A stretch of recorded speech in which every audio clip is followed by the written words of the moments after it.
အိမ်ကားတွေနေထိုင်နေတဲ့အိမ်ကိုမဝယ်သင့်ဘူးဆိုတဲ့အကြောင်းအရာကိုဒီနေ့ကျွန်တော် share တိုင်းလုပ်ပေးမှာဖြစ်ပါတယ်အားလုံးမင်္ဂလာပါကျွန်တော်တရားလွတ်တော်ရှင်နေဦးကျော်လေးဖြစ်ပါတယ်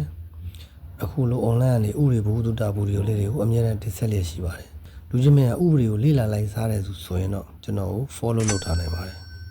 အခုလည်းပဲလူချင်းမင်းဟာအိမ်ဝယ်ဖို့အစီအစဉ်ရှိတယ်ဆိုရင်တော့အခုဒီဗီဒီယိုလေးကိုအဆုံးထိဆက်လက်ကြည့်ရှုဖို့ကျွန်တော်အနေနဲ့အကြံပြုချင်ပါတယ်ရောင်းသူနဲ့ဝယ်သူနဲ့အယောင်းဝယ်ပြုတ်လို့ကြတော့မယ့်အချိန်မှာအယောင်းဝယ်ပြုတ်လို့မအိမ်ထဲမှာဒါမှမဟုတ်ခြံထဲမှာလူတွေရှိနေတယ်ဆိုရင်မဝယ်သင့်ပါဘူးလူတွေဆိုတာဥပမာအိမ်ငါးတွေဒါမှမဟုတ်ခဏတာအခမဲ့ခွင့်ပြုချက်နဲ့နေခိုင်းထားတဲ့သူတွေကိုဆိုလိုခြင်းဖြစ်ပါတယ်ရောင်းသူကဒီလူတွေကခဏနေတာပါဒါမှမဟုတ်ခဏငှားနေတာပါဘယ်ချိန်ကြရင်တော့ဖဲပေးပါလိမ့်မယ်ပြောင်းပေးပါလိမ့်မယ်ဆင်းပေးပါလိမ့်မယ်ဆိုရင်အဲ့ဒီအိမ်ကိုမဝယ်သင့်ပါဘူးဘာကြောင့်လဲဆိုတော့ဝယ်သူကအိမ်ကိုလက်ရောက်ရယူတယ်လို့မခေါ်နိုင်ပါဘူးအယောင်းဝယ်စာချုပ်မမြောက်တယ်လို့ဟန်ဆောင်စာချုပ်လို့လည်းတတ်မှတ်သွားနိုင်ပါတယ်ဝယ်တဲ့သူကအိမ်ငါ့ကိုဖယ်လို့မရပါဘူးရောင်းတဲ့သူကသာလျှင်အိမ်ငါ့ကိုဖယ်ရှားခွင့်ရှိပါတယ်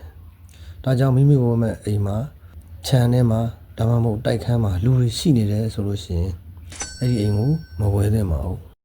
ဒါတော့ဆိုရင်အိမ်ဝယ်မဲ့သူများအနှဲငယ်သိသွားကြလိမ့်မယ်လို့ယုံကြည်ပါတယ်ကိုသိတယ်လို့သူများတွေလည်းသိအောင်အခုဒီဗီဒီယိုလေးကိုပြန်ပြီးတော့ share နိုင်ပါတယ်သိချင်တဲ့အကြောင်းအရာရှိရင်လည်း comment မှာမှန်းခဲ့လို့ရပါတယ်အားလုံးကိုကျေးဇူးတင်ပါတယ်နောက်ထပ်ဗီဒီယိုတွေမှာကျွန်တော်တို့ပြန်တွေ့ကြပါမယ်